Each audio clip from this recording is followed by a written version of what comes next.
Heto na nga at mainit-init pa ang sagutan ng dating Pangulong Rodrigo Duterte at dating Senator Antonio Trillanes sa nakaraang Quadcom hearing.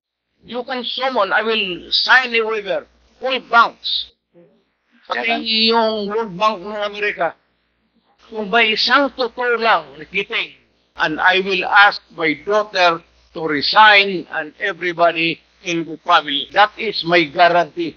And I will hang myself.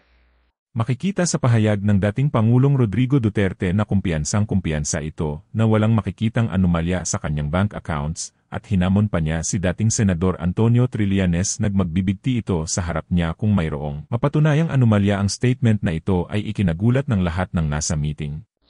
Kung may totoo lang maski isa, I will hang myself in front of you.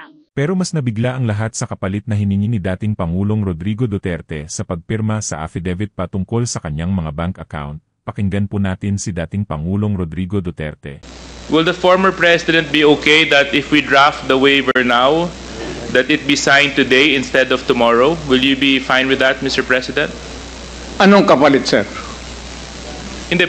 Sampalin ko siya sa publiko. Ang mga salitang ito ang nagmistulang hamon kay dating Senador Antonio Trillanes. Panoorin ang sumunod na nangyari.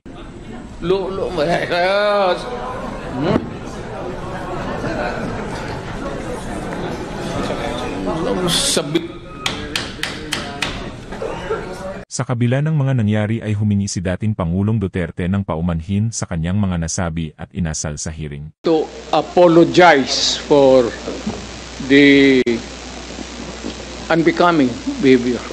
Init sa ulo lang yun.